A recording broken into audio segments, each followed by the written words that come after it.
We interrupt your programming right now to let you know we have breaking news happening on Jefferson Avenue. There's no rule book for a mass shooting. You just go. We do know a number of people have been shot inside. 514 brings back the worst memories ever. A sheer tragedy, a mass shooting in the city of Buffalo. To hear that was so hurtful that a mass shooting came to our Queen City. But this right here, this is a cry out. It seemed like somebody came here, on a mission. I've never been afraid to be here.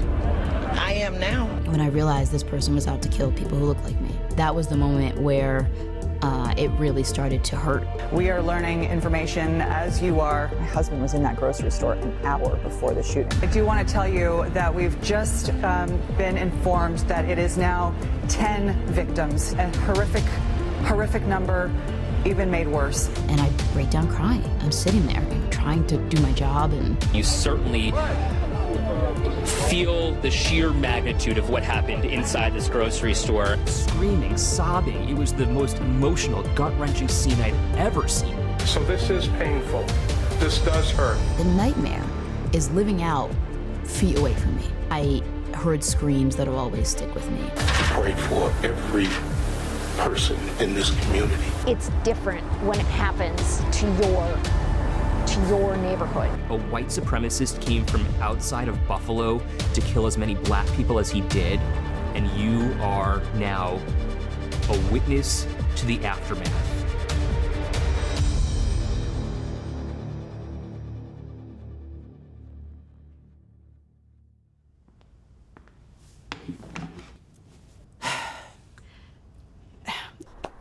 Oh, okay.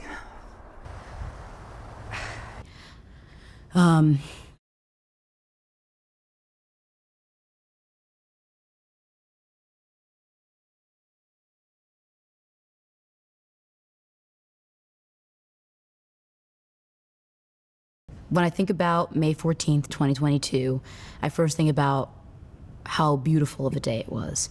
We live in Buffalo, we live in Western New York. It can be cold for a very long time. We have many months where there's cloud cover and cold weather, so a day where the sun is out and it's a nice, warm 70-degree day is one of those that you'll always remember. And I remember waking up that day and thinking, oh, it's one of those days. It's a beautiful Saturday morning in what has been a long winter. People are out and about. People are getting ready for barbecues. People are starting to think spring gardens. And this was the start of me working more consistently as the weekend anchor. When I came into work, I saw my boss's car, and that's never a good sign. I was like, oh gosh, what's going on? And I see that we just have extra people on hand. The weekends are usually, it's the crew of a couple people, and there are a lot more people there. And my boss, Aaron, says, did you hear what happened? And I said, yeah, there was a shooting. And he said, but it's really bad. I was home cleaning my house that I do every Saturday, and unexpectedly started seeing these alerts on my phone that there was a shooting in the city of Buffalo. And to hear that was so hurtful, that a mass shooting came to our Queen City. It was just devastating. I called the newsroom. I talked to Shannon, our assistant news director, and she said, I'm not sure if we need you right now, but just hang on. And I just felt this need to come into the newsroom. I thought even if they needed me to go and get food to help everyone here at the station to cover this, whatever they needed. I was still a reporter at the Buffalo News at that time. Earlier that day, I'd covered a protest. Several hundred people were downtown. It was a warm day. It was a big protest. We were marching around. It was very peaceful, but I had spent most of the morning on that, had come back to the Buffalo News, written my story, and was waiting to be edited. And I look up at the screen and social media is suddenly just exploding. There's been a shooting at Tops. I remember that day pretty vividly. It actually started in my kitchen. We were getting ready to have our friends over. Matt Beauvais and his wife were coming over, and my husband had gone to the grocery store earlier in the day because I had asked him to pick up some snacks for when they came over. Well, it just so happened that he was going to the very grocery store where this mass shooting happened. He had told a friend of his who was a Buffalo police officer that he was going to that grocery store. He had been invited for lunch and couldn't go because he had to go to the grocery store. So his friend, the police officer, knew that he was at that store, and he called Dan in a bit of a panic and said, "Hey, are you okay?" And at this point, Dan was in the kitchen with me, and Dan said, "Yeah, I'm totally fine. What's going on?" And the officer said there was a shooting at that grocery store. I was out in the morning running errands and got a text message at about 2:54 in the afternoon, and I saved this text message. There appears to be a mass shooting at Tops. Can somebody come in and anchor the 6? Our news director, Aaron Mason, sent that text message, and instantly you see that and you're like, oh my God. But you also don't think it's reality until one thing leads to another and it becomes the worst nightmare. I was texting with my news director, and we all agreed it's time that we get all hands on deck and we get over to the newsroom and we start getting things together and prepare for going on the air for a long time. By the time I got there, we knew that it was likely that there were at least 5, maybe more, could be 10 victims. Quickly started to realize the severity of what we were dealing with that day. We were getting a lot of phone calls. I mean, ringing off the hook at this point. Did you hear what happened? Did you hear what happened to the Tops at Jefferson Avenue, the grocery store? And one woman called and said her daughter was inside. They were in the car. And you can hear the daughter crying in the background. And she's like, I can't even begin to tell you what I saw. I mean, there's blood all over the floors in the Tops. You know, at that point, I'd heard it on the phone a bunch of times, but from someone now who was there, you know, what happened, the severity, you just start to feel it creep up, right? You know, the intensity grows. I called my editor and I said, listen, there's been a mass shooting at the Tops on Jefferson. I gotta go. As I was going out to the parking lot to get to my car, I called the photographer that I had been working with earlier in the day, and I said, listen, I know you already did, you know, had that one assignment, but there's been a major shooting. And I remember getting there, speeding like a madman to get there, and parking on the sidewalk in front of that Northwest bank that's on Jefferson Avenue, and just leaving my car there and running up to the scene.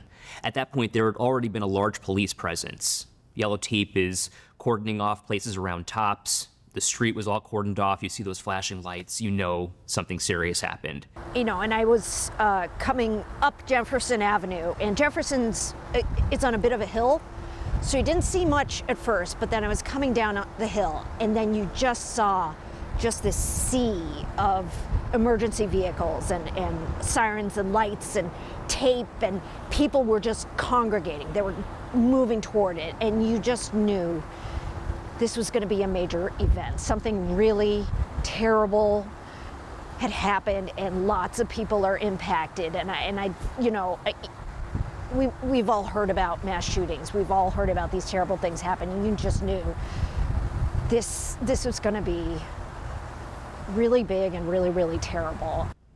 And I saw one police officer with his head held low. Abnormal for a police officer who's responding to a scene. They looked really upset, this one officer. But then I saw a friend who actually works for the Buffalo Police Department, and I said, hey, what's going on? You know, what's the information? I need to go on the air. Do you have anything for me, like a good source of mine? He goes, worst thing I've ever seen. Whoa. Okay. So we start to get more and more information, and then we learn just the sheer horror of what was inflicted on our community. So we got on the air very quickly, and we started to cover the story. We interrupt your programming right now to let you know we have breaking news happening on Jefferson Avenue. We have crews on scene. Police say there was a mass shooting at a Tops Friendly Market. This is breaking news, right? We prepare for that, and we know that sometimes we have to go on the air with very little information, and we are learning what's going on as the viewer is learning this too. I'm wearing this dress, we get on TV, and we just go. We don't have a plan. There is no plan in situations like this. In breaking news situations, you just go. We just start to say what we know. And what we know is there was a shooting at the Tops on Jefferson Avenue, and that there were several people who were injured. We didn't know if anyone was dead yet. We didn't have that confirmed. I kept walking, and then I saw Garnell Whitfield. Garnell, you know, the former fire commissioner for the city of Buffalo. I've got a relationship with him for many years. as a reporter, a professional relationship. He knows me, I know him. Hey, Garnell, how's it going? And I thought he was there to help control the scene. I thought he was there as a public official. I thought he was there as a representative of the city of Buffalo. Until he wasn't. He just wasn't. His mom was inside, and he was there because his mom was killed.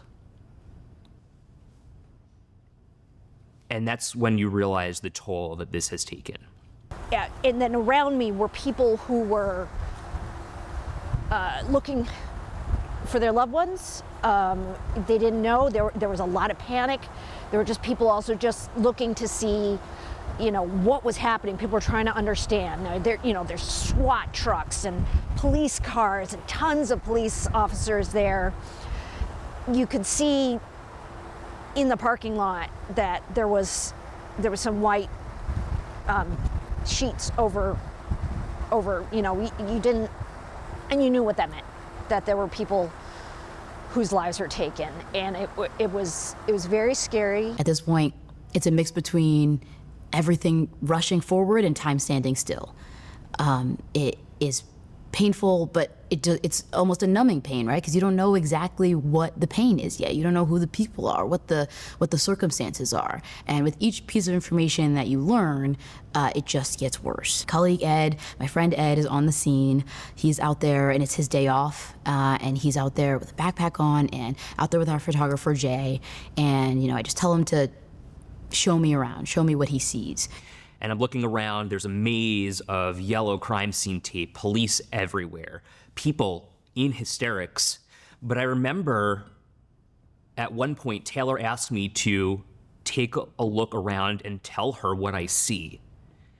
And the photographer, Jay Fair, had the camera on a tripod. And I said, Jay, we gotta go.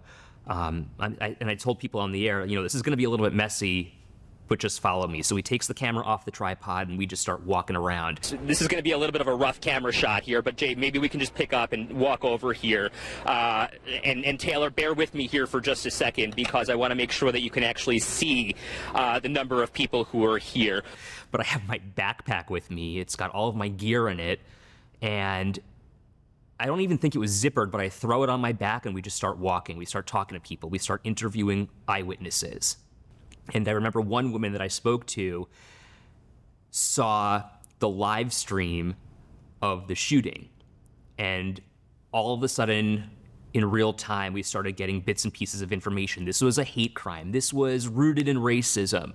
And she's showing me pictures on her phone of pictures of the gun. We're live on TV, so tell me exactly what that picture shows. This picture breaks my heart. How somebody could hate like this is just unbelievable. Here's a woman going to the grocery store to shop. Who would think you ain't gonna go? You're gonna go home? And I don't want to show you the picture, but I certainly want to explain what we're seeing. And she says, look, it says the N-word on it. And she dropped the N-word on TV. And I what do you do as a reporter in that moment? You have to think, oh my gosh, I'm live on TV. She's dropping this N-word. I get chills even thinking about this, but she said it. And we're, again, live on TV, so I want to make sure. I understand. But that's what's on the gun. I understand, and I want to make sure that for our viewers, we're just being sensitive here. The N-word. The N-word. Thank you very much. Written on the gun. And I apologized that, to her and the community, we're live on TV. So I just want you to be mindful of that. But then you start to realize, oh my gosh, this is real. I was getting calls and texts from sources saying there's 8, 9 people dead. And that was a really scary thing to think about what was going on. And then we're starting to get bits of the video from the killer, his live stream Twitch, which started to show what was really going on, that this was a racist massacre. I have to tell people, I have to tell my community, I have to tell Western New York that their neighbors were killed, that they were gunned down in the grocery store. We have new information just coming in we want to share with you. The AP reporting at least 8 people were killed in this mass shooting at Tops Friendly Markets on Jefferson Avenue. And I think that was when it started to like set in for me. So Ashley fills in for me. Once I get out there into the community, it's palpable. It's real. Behind the desk, I was watching it on the screen just like everybody else was. But when you're there, you feel it in the air. You see it, you hear crying, and that was tough. I run into this family and this little girl who was 8, her name is London, and she tells me that she had to hide in a freezer because she was in the grocery store at the time. She's 8. I also talked to a woman who lived right in the corner. She lived upstairs, and she had watched what was going on in the parking lot from her balcony, and what she saw was just, you know, she could barely comprehend it. She could see the suspect dressed, you know, in camouflage, the police confronting him, and I remember her telling me she screamed, you know, just shoot him, shoot him, shoot him. And he wasn't shot. He surrendered. He lowered his gun. She described that and how he just started taking off his armor, and the police grabbed him at that point. I got on the phone and I was describing these things that the witnesses had said. And you know, when you're in this mode, you know, you're like gathering information. But then, you know, I'm on the phone and I remember just repeating these things and just the shock of what had happened and what these people had seen, and then relaying that was such an emotional and horrible, horrific thing to be documenting. And then I realize how much bigger this is when we start to get these bits and pieces of information. We hear 5 people killed.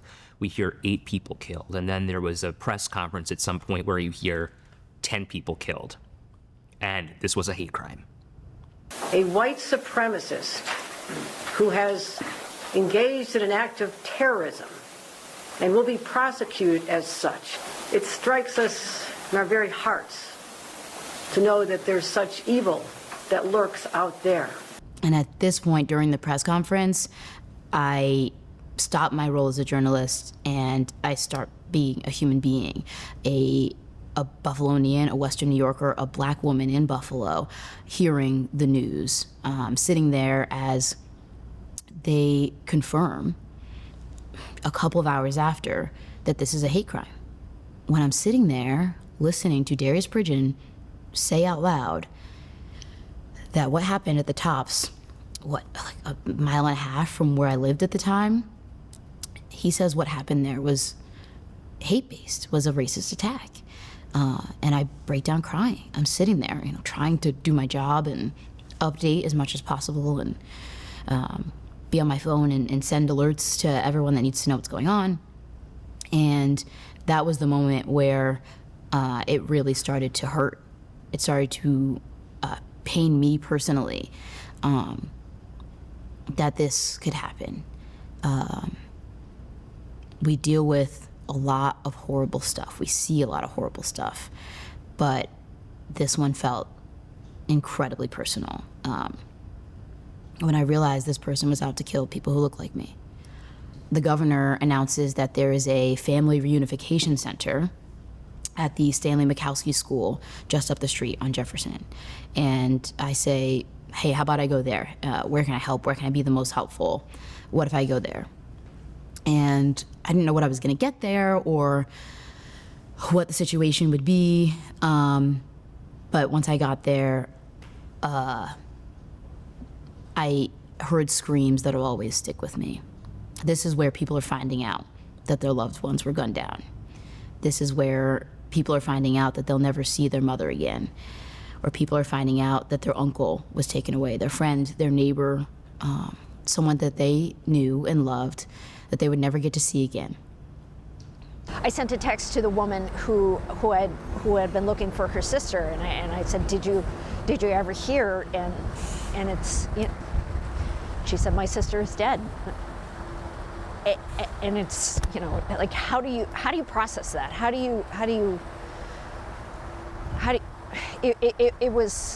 It is one of the saddest things I have ever experienced. It reminded me a lot. So before I was at the Buffalo News, I was a reporter at the New York Daily News, and I was in Manhattan for September 11th. And that day brought back a lot of memories of that, right? It was just the sea of police cars, all those people congregating, looking for their loved ones, and then knowing that it was intentionally done, that someone meant to cause that devastation, to murder people intentionally, lots of them. It was hate, it's terrorism, they're both terrorism. And I thought a lot about September 11th that day and in the days following. And it's different when it happens to your community, when it happens to where you live, to the people you interact with and you care about. We knew that one person had been in custody. We knew one person was arrested. We don't know who this person is. We don't know why they did this until we later find out that he's going to be in court. And Eileen went to go cover that court hearing where this guy was dressed in a white smock and, spoke very minimally to the judge, a black judge, mind you, who, how ironic is that? It was a very difficult emotional feeling that I had to go into that courtroom to see this person that came to our beautiful city and conducted this racist attack against our beautiful people that live in Buffalo and Buffalo's East Side that I've covered again for decades. I couldn't believe it. We actually got to see him. He was wearing basically a white hospital-style gown. He had a face mask on, but I think we all did because it was still in the pandemic. It was this just jarring thing to look at this man and know what he had just done. That, at this point we knew 10 people had been killed. 10 people, right? And this one young man just sitting there and it was so hard to look at him and to try and understand how a human being could do something so evil. And to see this young man standing there before Buffalo City Court Judge Chris Hanna, who is a black man. And I thought, good, that is justice. This man this young man who's been called the devil that came to Buffalo, who conducted this racist attack because these people were black, and he's before a black man judge. I wanted him to see the diversity that our Queen City has. This is what we're all about. It was unbelievable to have just gone from the scene where we had seen so many people who were scared and grieving, and to see this is the man who did it. It was, I'll never forget looking at that face. How do you leave work after something like this and go to sleep? I don't really think I did. I was running on adrenaline, but now trying to process and figure out how I can help. Come back to the station and everyone is here. On a Saturday night, there are normally 5 people here. There were, 25, 30 people, supporting me and asking me if I'm okay. And at that point, I didn't have an answer to that question. I barely slept. It's all you think about that night. And for the days going forward, Sunday was a tough day. And so one of the things that was asked of everyone was to come donate food, because now the only supermarket on Buffalo's East Side was closed. It was a crime scene, and there was no telling how long it would be closed. And I remember walking up with my husband, my fiance at the time, and dropping off food in front of the community fridge, and this lady coming up to me and just saying, thank you, and crying. And I didn't understand why she was thanking me. Like, I mean, she wasn't thanking me for dropping off the food. She was thanking me for the coverage.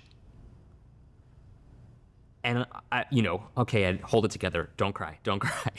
And your eyes just start dripping because it hits you in that moment.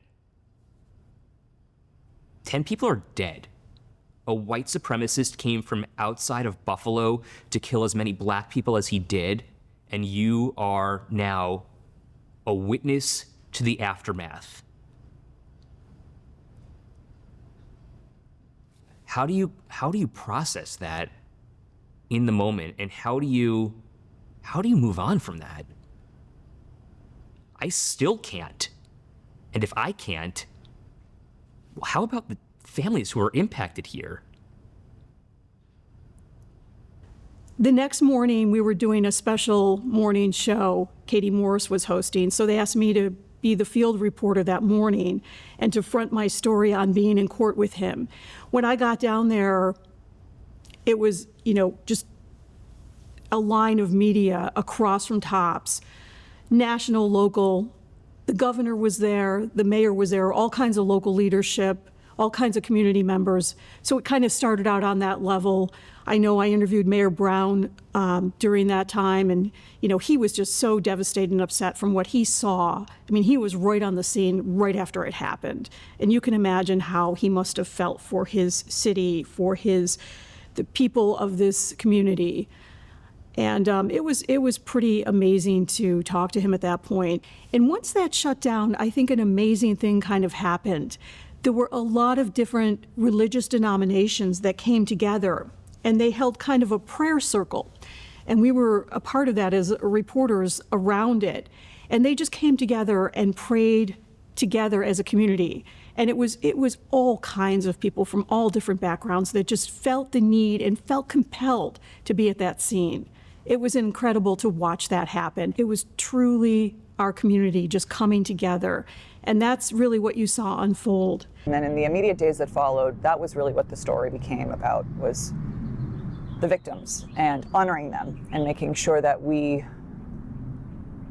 told their stories. So we went out and went into the community and met with the families who had lost their loved ones. And I remember meeting Barbara Massey, Cat Massey's sister. And it was stunning to me how gracious she was, letting me into her home less than 48 hours after her sister had been shot in the face, killed by a mass murderer. And she held my hand and she told me about how she was feeling. And I'll never forget when Barbara Massey told me that when they went over to talk to the coroner, Kat's face had been shot, and they were going to have to put it back together for the funeral. And then I went to that funeral, and it was a packed house. There were so many people, dignitaries, people from all over the community. It was a beautiful service, and I remember giving Barbara the biggest hug. I hope she remembers that too. I walked up to Lenny Lane, and you've probably seen him for many years. He's from the Buffalo Fathers Group, very devoted community activist, helping people, feeding people all over the city of Buffalo to help them with their needs. And I started to ask him if I could talk to him and interview him. Well, Lenny knew Hayward Patterson, one of the 10 victims who was murdered. And Lenny just started crying. And I felt so bad for him. And then he immediately reached out and started to hug me. I could not believe, as a member of the media, that he found comfort in me. And he just embraced me so tight, and he was crying because he lost his friend. It was a moment I've never experienced as a reporter. I've never covered a mass shooting. So when this came to our city, it was just something I never experienced before. Didn't really know how things would roll out. And then the president comes to town. You see the motorcade drive through. I was standing by waiting for him to drive through on Jefferson Avenue. And I saw the motorcade and I was covering it. And I saw a group of guys off in the distance. And I was talking to my photographer, Alex Pitlick, who was there with me that day. And I said, let's go talk to those guys, because we were doing some breaking news coverage while the president was in town. And it turns out they were a group of Tesla workers who had come to see the president. They had come to bear witness to what was going on. So I kindly went up to this guy, his name was Dean, and said, hey, do you mind if I talk with you? Hey, what are you doing here today? And he was a little testy at first, but I think once he understood that I was giving him a moment to say what he felt and what was on his heart, and give him a moment to express himself in a authentic, real way, he loosened up with me. And that was another one of those moments I'll never forget, where he says to me, what do you think it's like being a black person in an elevator with a white woman? And she clutches her purse tighter to her body, and you're just going about your day. And I'm not putting you on the spot, but I'm going to ask you a question. When's the last time you ever got on an elevator and a woman clutched her purse because you stepped on the elevator? When's the last time you've been followed through a store and asked, oh, can I help you? 15 times. Can I ask, what is that like? It's hell. And it's degrading. It's disrespectful. It's disrespectful. And then I said, what do you think, what do you make of the idea that this shooter came here targeting him? Not me, but him, a black man. And that's when it got real. You know, the days to follow were just as amazing because you saw this spirit of the community from all walks of life coming down there. They wanted to memorialize these 10 beautiful people that were murdered. We're reading the names out of each of the victims, showing their pictures, telling everyone what we know about them and the lives that they led, that they would no longer be able to lead.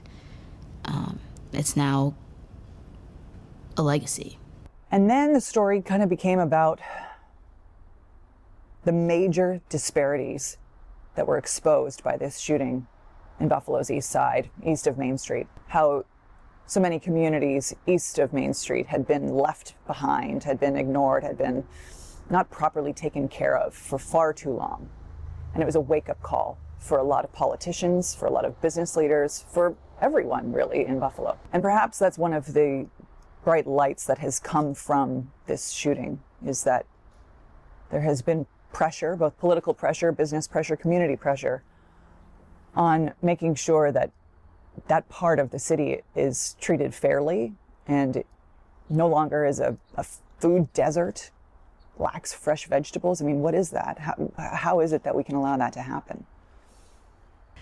And you know, I couldn't help thinking about covering so many decades of news in the city of Buffalo. In 2002, I was standing on that Jefferson Avenue site when they broke ground as a radio reporter, covering how important that was to have a grocery store come to a community. It sounds like such a simple thing, but they didn't have one. And they waited for so long for that Tops store. And then in 2003, the grand opening, again, I was there to report on it. It was political leaders and community members and just residents. It was wonderful. And, you know, you look back at that time and then you think, how could it be? You know, it was the site of then a massacre in our city. It was really difficult. But it also made me realize within that neighborhood, the many streets of kind of a forgotten neighborhood, and the poverty that has just increased over there, and how people are living and how people are homeless over in that area.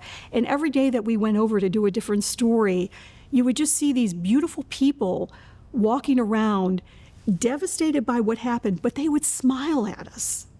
And they would tell us they watch us and that they were thankful that we were there. That day is seared in my mind. I mean, every morning, and this is so anecdotal, but every morning we say the time on TV. It's 5:05, it's 5:10.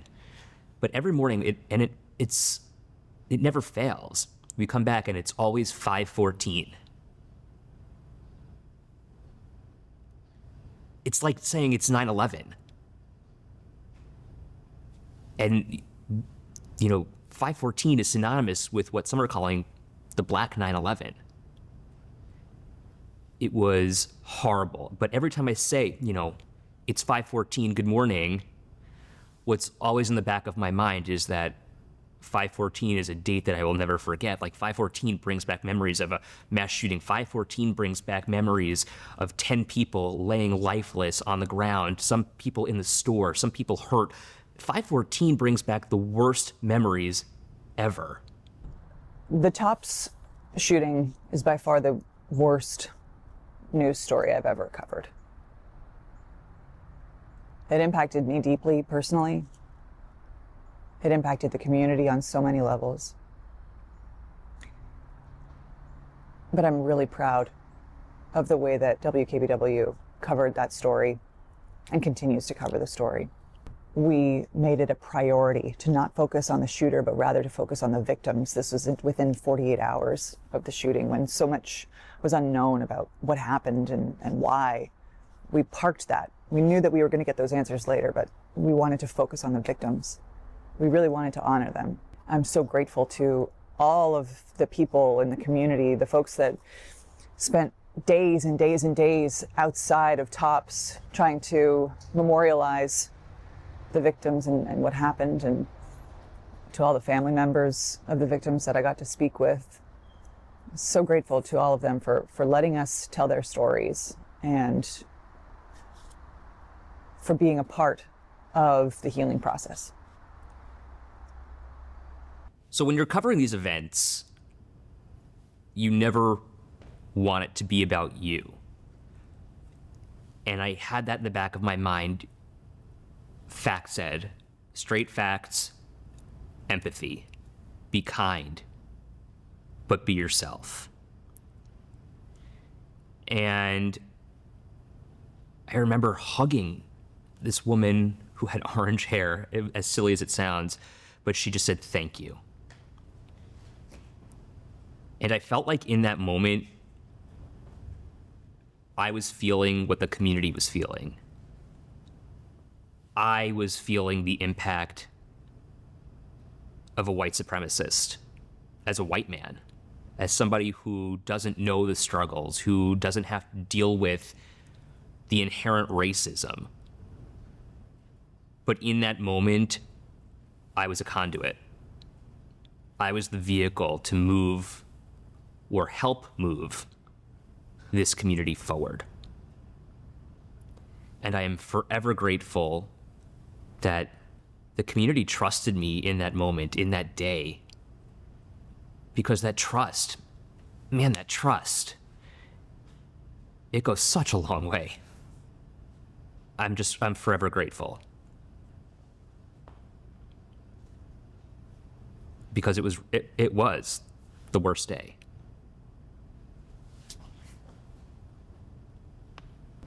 You hear about racism and you hear about history, and I hear about what my grandmother went through growing up in South Carolina, and that's the past. That's how it used to be.